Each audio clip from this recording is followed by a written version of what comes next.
Good day, students. This is International Business Operations IMBO 417 tutorials, and I'll be taking you through the learning outcomes. Also, core text and supplementary text have been recommended to guide you through. I've also prepared for you a lecture note on international business operations that will also help you. So I want to implore you to try as much as possible to study hard for the purpose of acquiring as much knowledge as needed for this topic. Now we can begin. We will start by defining international business operations. When it comes to commercial transactions between two or more countries, we talk about international business. The mode of international business differ from those at the domestic level because transaction is carried out across national borders.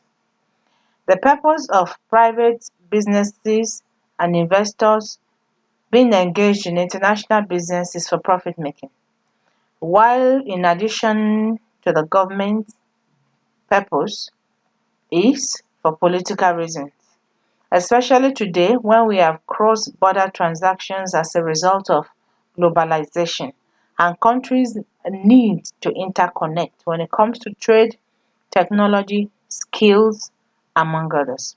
So international production of physical goods and services are carried out across the border in international, and it is important because consumers have access to different choices when it comes to products. For example, when you look at liquid milk in Botswana, you see that consumers have access to both imported milk and locally made milk. And so this can determine the prices that a consumer will pay, the preference and the taste. So international business is beneficial both to individuals and companies as a whole. Why are companies engaged in international business? To widen sales, which is very critical. Sometimes sales cannot be sufficiently made in the domestic market and profit cannot be sufficiently acquired. So selling and distributing products across the border and across to other countries can actually increase sales, which will in turn increase revenue that is being generated. When it comes to acquiring resources of product, it is very essential because it helps to improve product quality. And when product quality is improved, then a business can differentiate itself from its competitors glaringly. International business is also very important and companies engage in them in order to minimize competitive risk and to prevent competitors from gaining advantages. There are different modes of international businesses. In other words, when it comes to entrance into countries, a business can be involved in merchandise import and export of physical goods, import and export of services such as tourism, banking, insurance, among others, investment, which involves ownership of foreign property in exchange for financial return, such as joint ventures. If you look at Google and NASA, they developed the Google Earth. There is a joint venture business between Renault and Nissan. So these are various examples of joint ventures and these are modes of entry into different countries. Licensing is also a very good example. Mickey Mouse is a good example.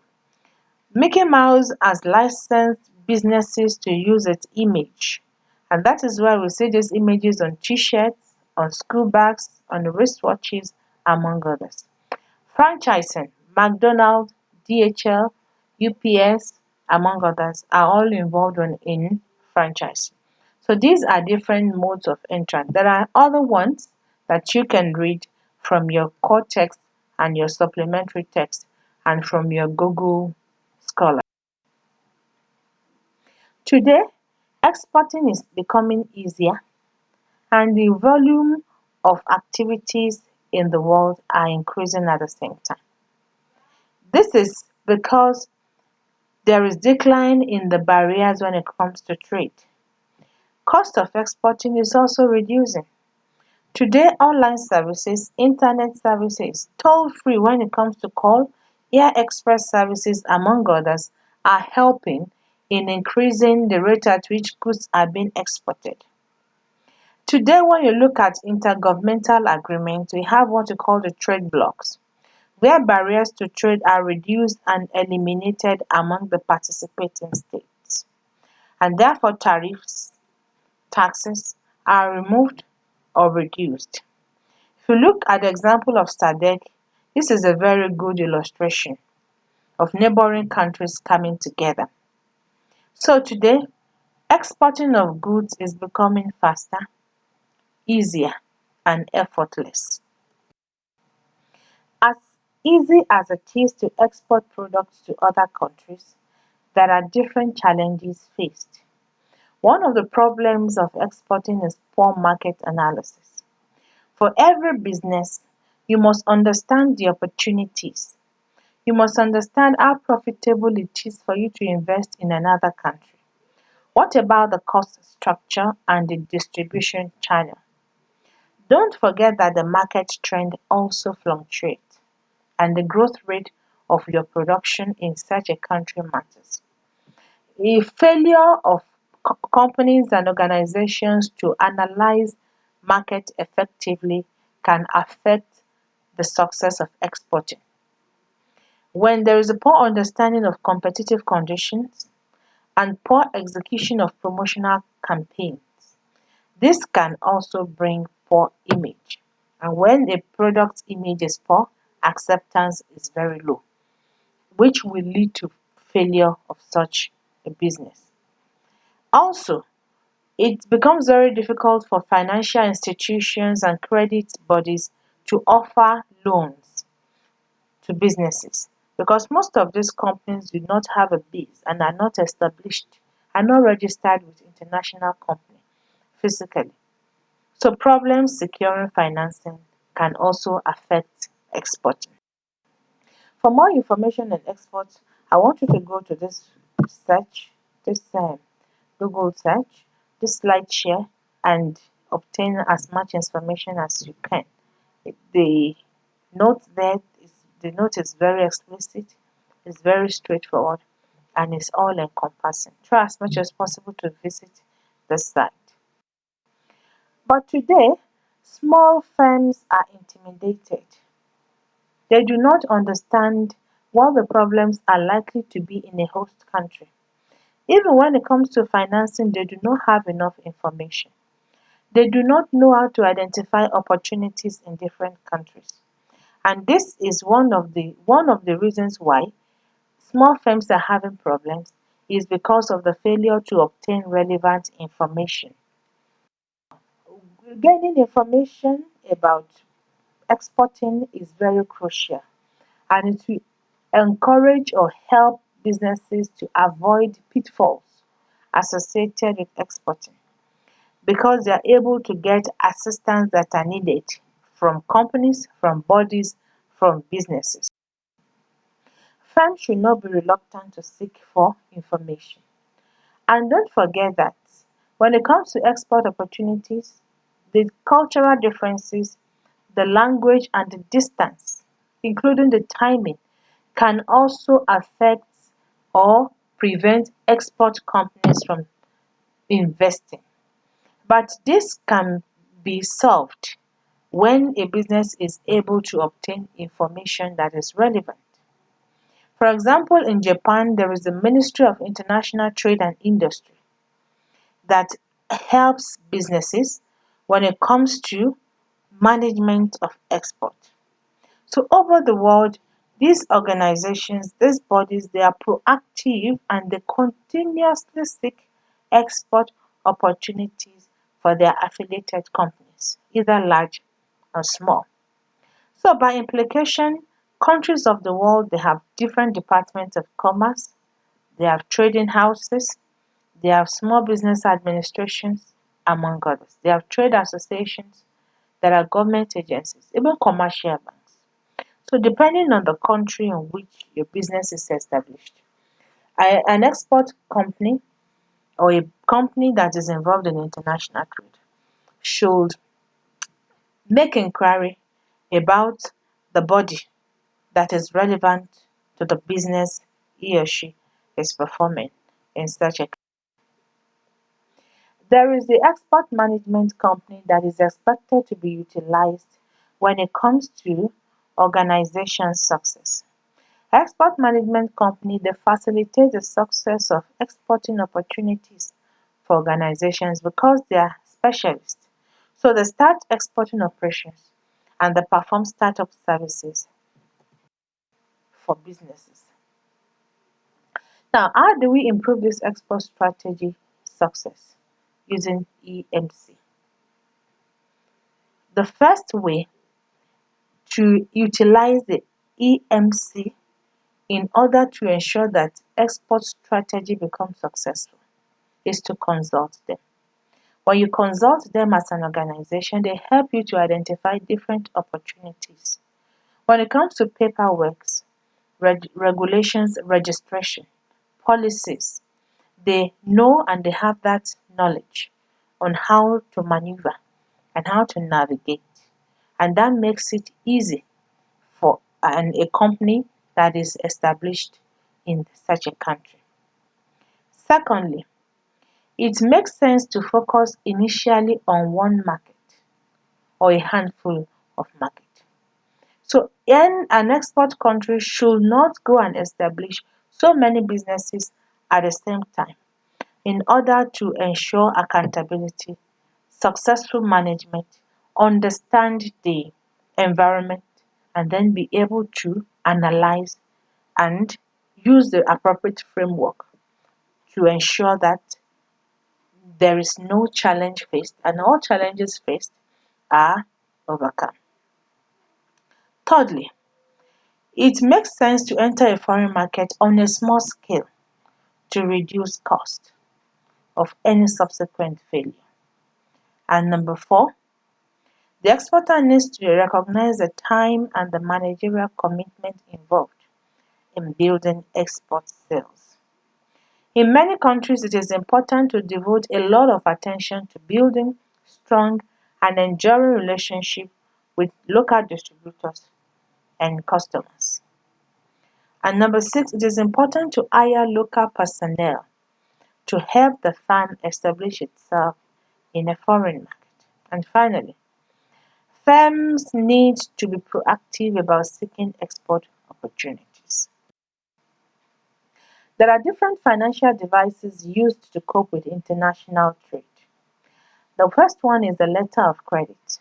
This is usually issued by a bank at the request of an importer that the bank will pay a specified sum of amount to a beneficiary, most of the time the exporter. We have the draft, which is an order written by an exporter to pay a specified amount of money at a specified time.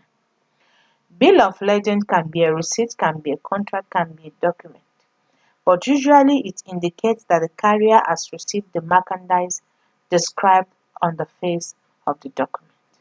It's like a proof of payment.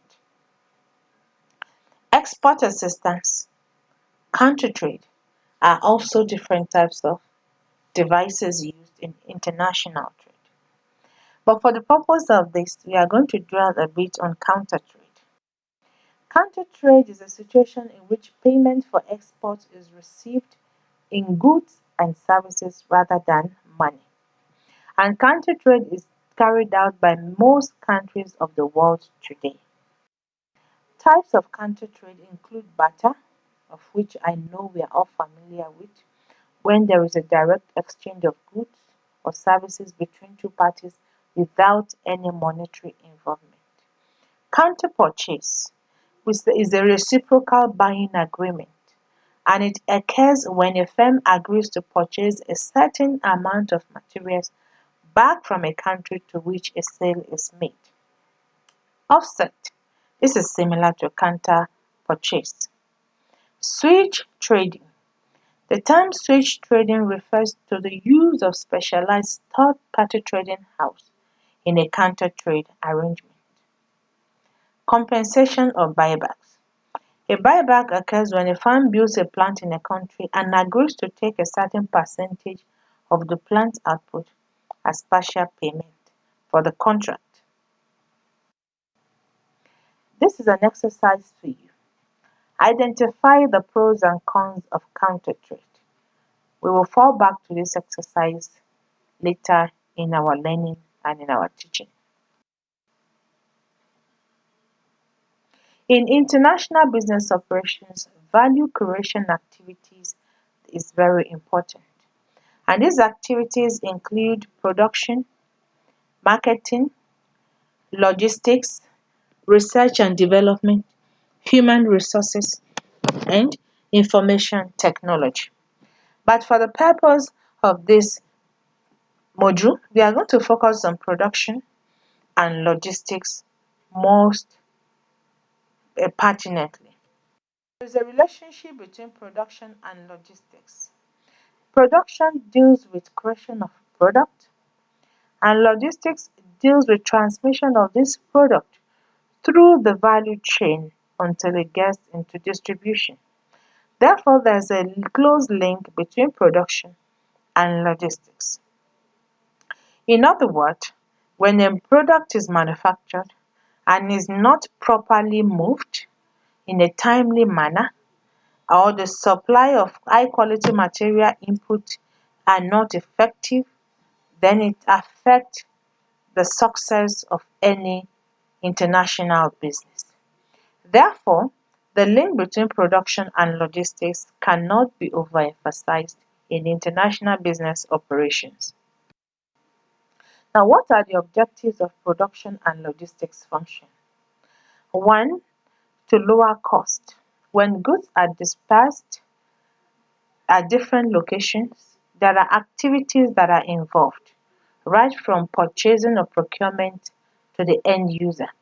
So proper logistics can lower cost by cutting the cost involved in transportation, among others. Order, disposal, among others. Another objective of production and logistics interlink is to increase product quality so that defective products are both eliminated in the supply chain and during the manufacturing process. This enables the reduction in wastage. Production and logistics functions must be able to accommodate demand for local responses. And then production and logistics must be able to respond quickly to shift in customer demand.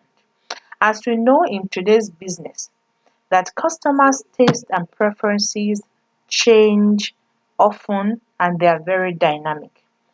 So production and logistics function must be able to adjust and respond as the taste changes. Otherwise, such a business will lose at a time when it's supposed to be making enough profit. There are decisions facing international firms when it comes to establishing a business. The first concern is where to produce such a product. Now, this is crucial because every business wants to minimize cost and improve product quality.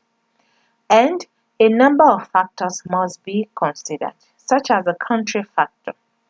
For example, establishing a business in a politically unstable environment, or in a country where there is language barrier, or in a country where the culture is different like Asian countries, or a country where the formal or informal trade barriers are huge. A country where the transportation cost or the road is very demanding, all rules and regulations regarding foreign direct investment are daunting. Also, in a situation where the movement of exchange rates becomes unstable, then a company like that must carefully consider the implication of such a decision. In other words, the country factors must be considered effectively. They are very, very crucial. Otherwise, a business will make a mistake of establishing a branch or subsidiary in a place where it shouldn't. Technological factors such as trade barriers and transportation costs is also crucial. in deciding where to produce as well as production factors. There are products that have high value, but the weight is very, very light. But there are products with low value, but the weight is very is outrageous. For example, comparing sugar and electronic. A 10 kg sugar is very heavy, but the value is very, very low. Whereas electronic machine, like a printer, has high value, but the weight is not as much as not more than 10 kg sugar, or even if it is more than, not too much. Therefore, a business must consider the production factor. Should we establish a business in that place or should we disperse around? Concentration, centralization, or decentralization. These are locating production facilities decision. Whether a business should be centralized or whether it should be decentralized in the regional or national market. These are crucial decisions. And there is no business that is successful or that has thrived that has not been able to make these decisions at one point or the other. Outsourcing is another decision that business make. Should we make or should we buy? In recent years, the outsourcing decision has gone beyond just physical product. It has now embraced services at different times. But decisions about make or buy cannot just be embarked on without considering the pros and cons of these decisions. What are the benefits of making? It is cheaper for organizations. It may pay a firm to continue manufacturing a product or component part in-house if the firm is more efficient at that production activity than any other enterprise. That means the skills required, the human resources, the capital, the raw materials put together can generate cheaper product compared with buying.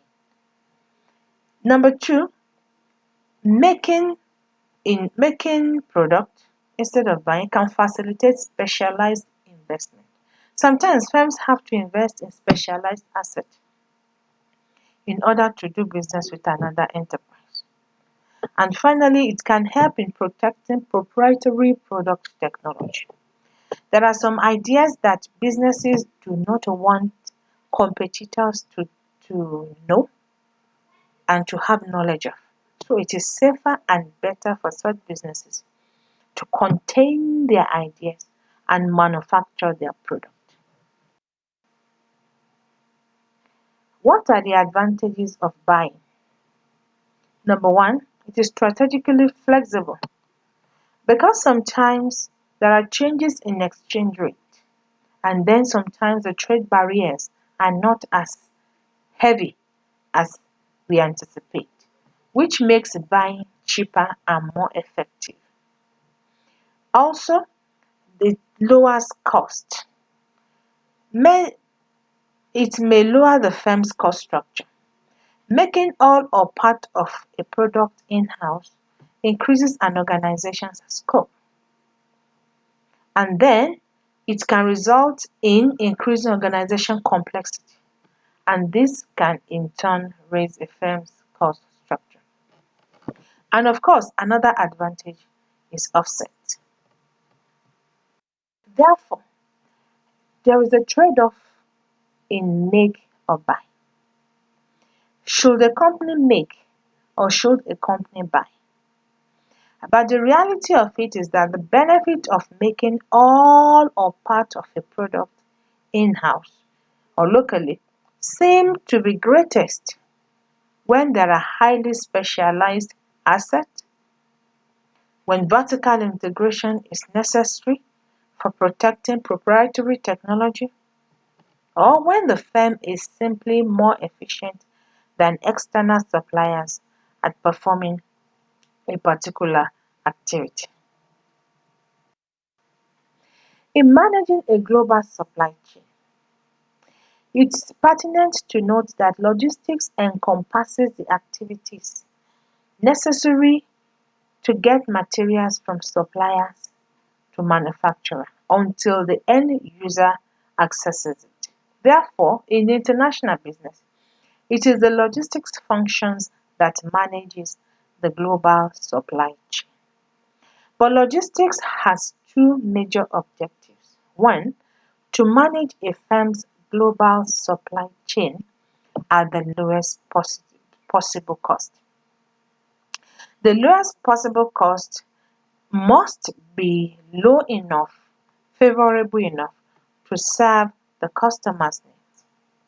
And therefore, if that is obtained, the cost of value creation is also lower because it becomes a chain reaction. Another objective of logistics is to help the firm establish a competitive advantage through superior customer service. Walmart is a good example of a company whose logistics process is very, very effective, right from procurement till the end users. And this is making customers all over the world approve of Walmart when it comes to production.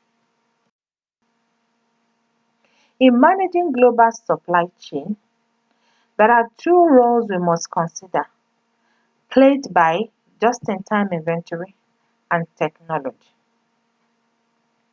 Just-in-time inventory has a basic philosophy of possibility of economizing an inventory holding cost by having materials arrive at a manufacturing plant just in time and not before. That means the products or the raw materials will arrive during the production process. It is cost saving and it reduces inventory holding, such as the warehousing cost, the storage cost. That means the company can reduce the amount of working capital it needs to finance inventory. Capital becomes very free. Although just-in-time system can leave a firm without a buffer stock of inventory to fall back on. But notwithstanding, the overall benefit of just-in-time inventory, just-in-time system is very, very beneficial and very profitable when it comes to global supply chain management. Another factor we must consider is the role of information technology. Today, businesses and component parts need to be tracked, need to be properly scheduled, need to be properly registered, need to be adequately and accurately supplied, need to be invoiced, among others. Today, businesses are tracked. One common method of tracking is the electronic data interchange. These electronic links are used to place orders with suppliers until it gets to the user. So these are two roles of information technology and just in time that can affect positively, if properly managed, the global supply chain in any organization. Today, the driving force behind technology has resulted into a new commercial reality. Now, what is this commercial reality? There is the emergence of global market for standardized consumer product, and it is on a very large scale. Today, people's preferences are becoming uniform, and therefore, businesses must be able to research and develop product in such a way that it becomes relevant per time and customers' taste and preference are also linked to the production in the market. In other words, customers' preference and the marketing mix must have a fit. Otherwise, businesses will be left behind and the competitors will take over the business when it comes to production when it comes to sales, when it comes to the attribute that these products have, and when it comes to the benefits that customers desire to derive in the product. And in search, when they do that, you see that customers are forced to ignore the product and then go for the ones that suit them, that fit that fits them, and then that meet their preferences. One important activity that organizations must fall back on and embark on is market segmentation. Groups of customers must be distinctly identified. Their purchasing behaviors must be understood. Our market must be segmented geographically, demographically, considering the socio-cultural factors and their psychological factors. Personalities, religion, education, location, lifestyle, sex all affect a consumer buying behavior. And businesses internationally must appreciate this, understand this, optimize the fit between this behavior and their marketing mix. This is the only way businesses can maximize sales and prevent loss. This is the only way businesses can enjoy competitive advantage in the market.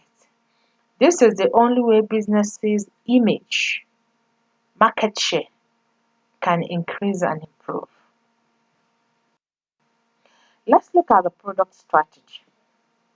The product attributes are different when it comes to different products. For example, a car, the attributes or the reasons why people can buy a car is because of the design, the quality, fuel efficiency, and it's comfortable. But if I want to buy hamburger, I will not buy because of the design, I'll buy because of the taste, because of the texture or the size. Or an individual lodges in an hotel must consider the atmosphere, whether it is conducive, the quality of the service, among others. Now, this is a proof that product strategy must focus on the peculiarity of each product and the attribute of each product and improve on them. A BMW car sell well to people who have high need for luxury, for quality, for performance. Toyota focuses on durability. So therefore, consumer needs vary from one country to another, depending on the culture and the level of economic development. Now, businesses must not forget that when it comes to economic growth, poverty level, development, they differ from one country to another. We have the developed countries where the standard of living is high. We have the less developed countries where most of the people's earning is below the poverty line. So a business must consider what obtains in order for them to know what to produce, manufacture, to know the kind of business, to know the mode of entry, the kind of business, and the product attribute that consumers can afford. Don't forget that when we mentioned segmentation, we said the psychological, the geographical, and the demographical, the social cultural factors must be considered in segmenting. Otherwise, sales will be affected. A firm's ability to sell the same product worldwide can also further be constrained because there are different products and there are different product standards when it comes to different countries. And businesses must take note of that. Now, and businesses must take note of this because there is when it comes to business environment, there are factors you cannot control. And that is why every business must be able to analyze its environment using the PESTEL. PESTEL looks at the focuses on the external environment. Ability for you as an organization to be able to adjust to those external forces and then using or adopting the SWOT analysis for you to adjust some factors to suit the external environment. This is very crucial. This is very important for every business to know how to scan its environment in order to utilize profitability. There are different government mandated product standards. Then there are differences in technical standards. Also, these are constrained by the globalization of market. And like we mentioned, that globalization encourages interconnectedness between states. And as countries interconnect, they still try as much as possible to synchronize their policies. But as much as they try as much as possible to synchronize their policies, they are still different. So the onus fall on international businesses to ensure that they are able to blend, understand, adjust to each country's policy and to each country's standard and to each country's constraint. When it comes to distribution and communication strategy, a critical element of a firm's marketing mix is the distribution strategy. And the means it chooses for delivering the product to the customer is very important. The way the product is delivered is determined by the firm's entry strategy. And earlier we mentioned the firm's entry strategy, such as merchandising, import or export, service import and export, franchise, licensing, joint ventures, among others. So this will determine how a product is sold and distributed in the main differences between the distribution systems are this. One, the retail concentration. In some countries, the retail concentration is fragmented. In some countries, the retail concentration is, is concentrated. So, who supply most of the market? That is one important question and factor that must be considered. The channel length also differ. When it comes to intermediaries, some are longer and some are shorter. From procurement to consumer.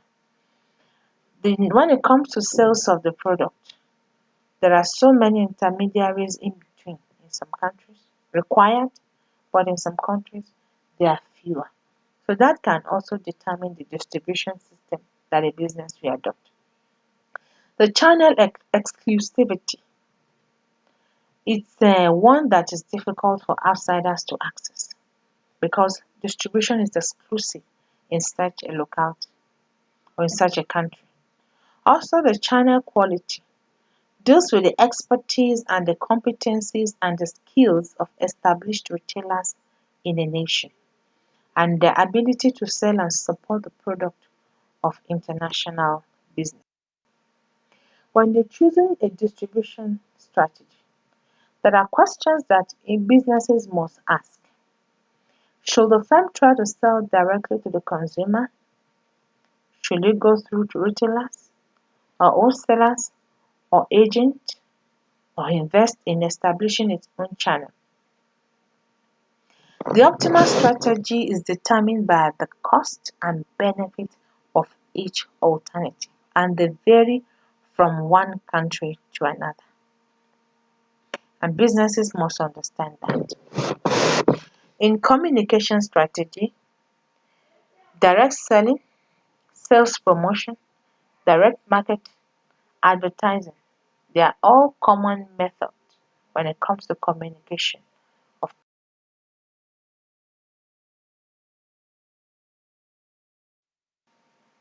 But there are barriers to international communication. What are these barriers?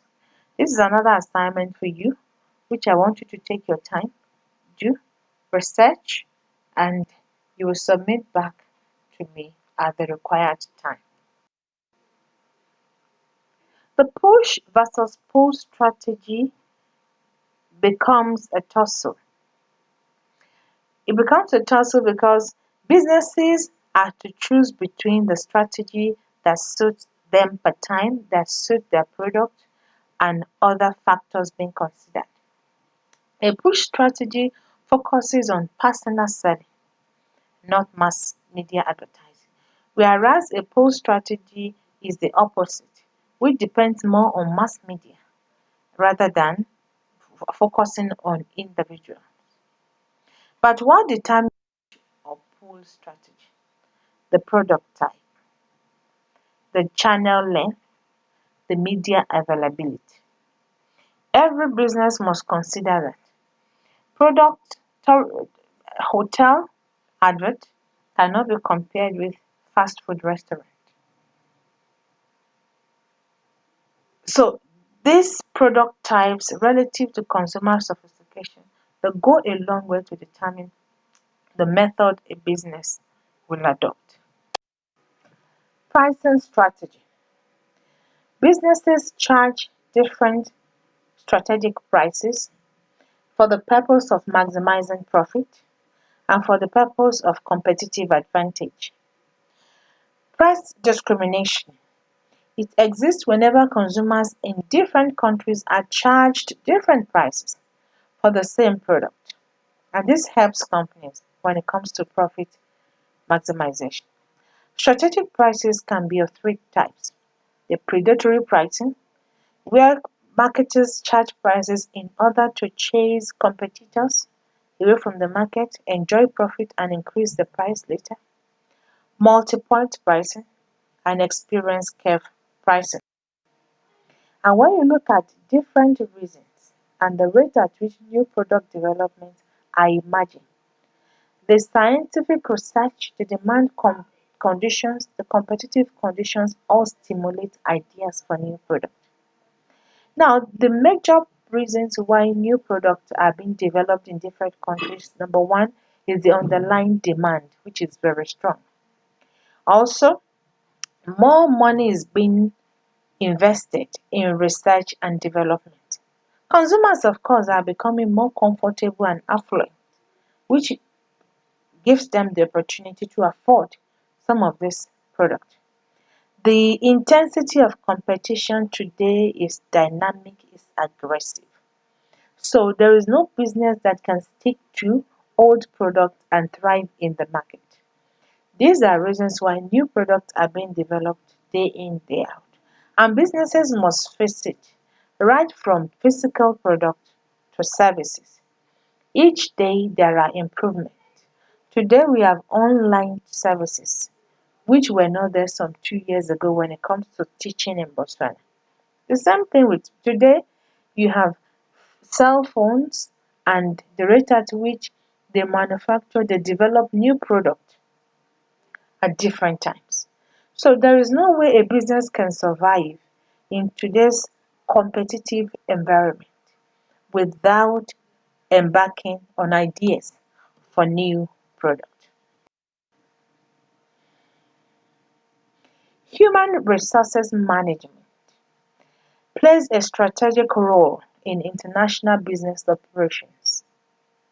For every performance to be superior, to be effective, there must be the right strategy, there must be the right people, there must be the right posting.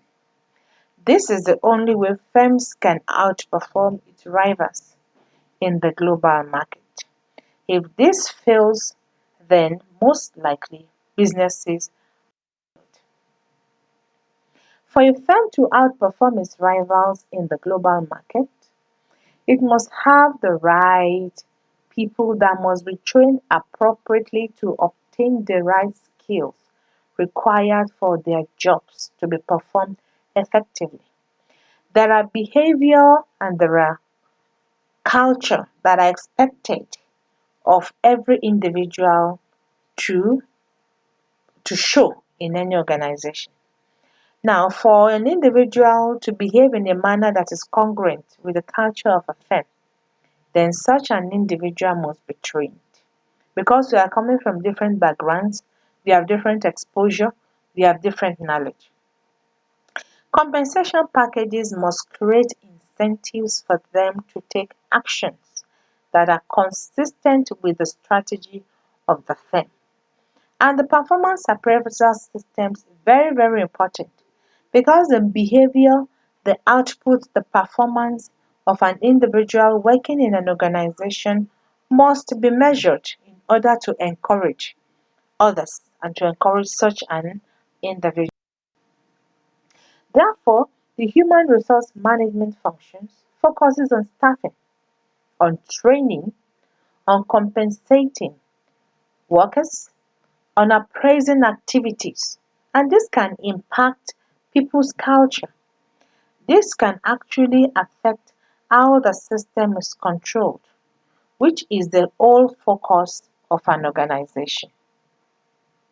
Therefore, performance appraisal systems are part of the control system in an enterprise. So, in other words, once the mistake is made, once the blunder is committed at the inception, most likely the organizational architecture might not be stable and might be problematic. Superior human resource management can be a sustained source of high productivity and competitive advantage in the global economy. At the same time, there are so many research suggesting that many international businesses have room for improving the effectiveness of their human resources function. And it is important that organizations take note of such. There are different policies of HRM.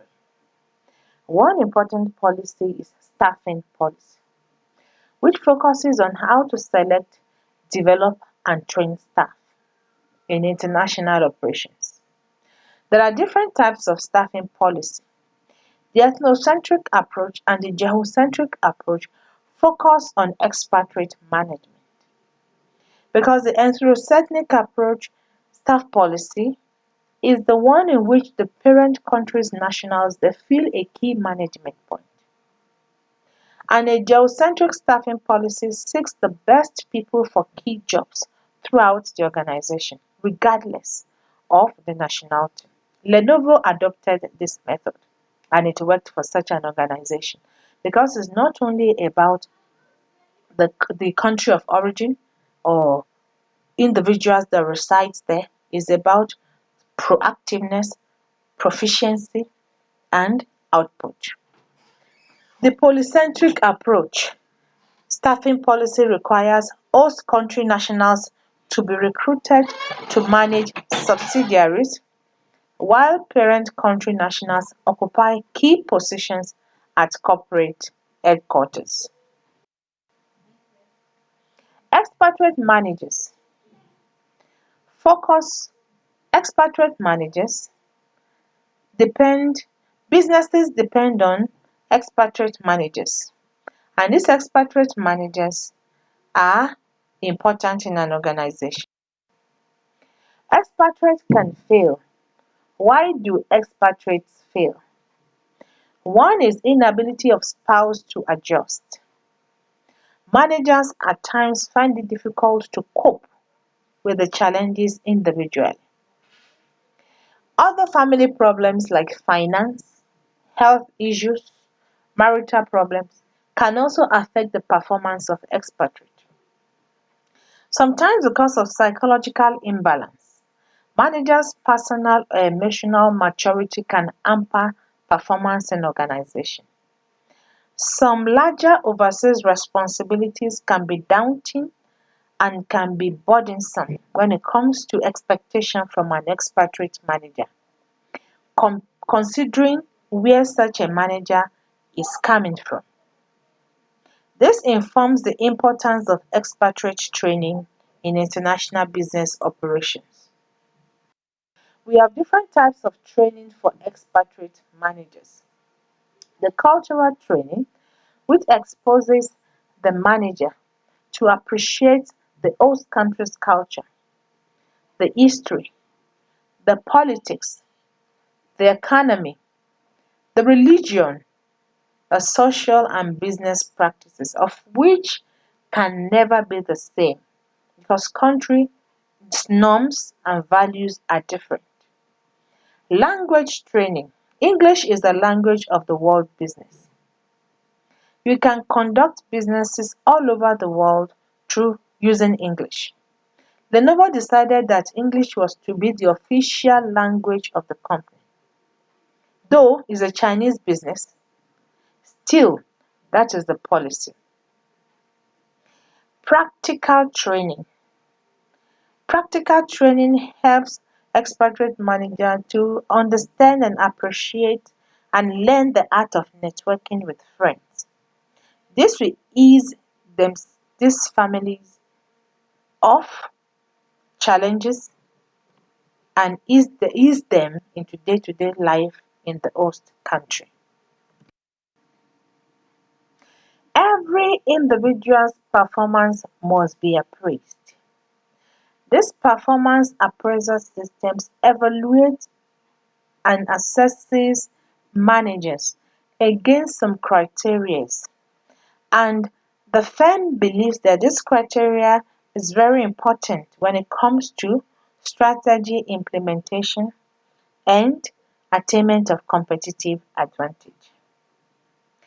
But it is very disturbing in many international businesses today because evaluating the performance of expatriate managers becomes confusing and sometimes it is believed to be unfair. Therefore, there are issues when it comes to expatriate performance appraisal, and there are guidelines that is expected to be followed. Unintentional bias is one issue. It makes it difficult to evaluate performance of expatriate managers objectively. There are two major groups that can evaluate expatriate: the host nation manager and the home office manager.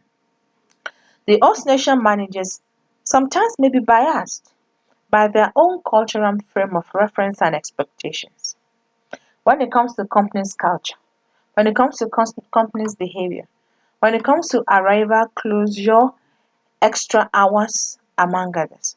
Host nation manager can assess an expatriate manager using its own reference and framework, which may be biased. Also, the home office manager. The appraisal of such may also be biased by distance and by their own lack of experience working abroad because they are not aware of what is going on in the foreign operation. For it is believed that when there is appraisal, it should be done on ground. It should be carried out on ground. It should be carried out in the field, not from a distance. Another challenge faced in performance appraisal of expatriate managers is the hard data. These do not take into account many less visible soft variables that are important, such as expatriate ability to develop cross-cultural awareness, to work productively with local managers. So because of these biases, many expatriate managers believe that headquarters management evaluates them unfairly and most times does not fully appreciate the value of their skills and experience. Therefore, different guidelines were put in place when it comes to performance appraisal. First and foremost, most expatriates appear to believe more weight should be given to an on-site manager's appraisal than to an off-site manager's appraisal. And also, when the policy is for foreign on-site managers to write performance evaluations, home office managers should be consulted before an on-site manager complete a formal termination evaluation. This is because home officer managers will be given opportunity to balance what could be a very hostile evaluation based on a cultural misunderstanding.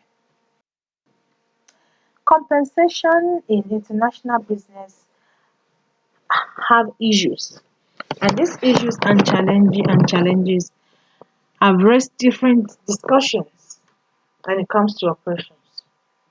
How should compensation be adjusted to reflect the differences when it comes to national circumstances and compensation practices? For example, a medical doctor in South Africa and a medical doctor in Botswana are not paid the same. So, and they might be working for the same firm. A marketing officer in South Africa and a marketing officer in Namibia, they may not be paid the same because of the economic circumstances and the compensation practices and policies. So, how should this be handled? How should expatriate managers be paid? From a strategic perspective, the important point is that whatever compensation system is used, it should reward managers for taking actions that are consistent with the strategy of the enterprise. And this is very important. There are national differences in compensation, and this raises very important questions in international businesses. It becomes a global issue, but as global as it is, there are still issues and challenges and problems, questions pending when it comes to national differences in compensation. And it is important that firms must understand how it works in different countries and blend with each country's policy to ensure that there is order and proper management in compensation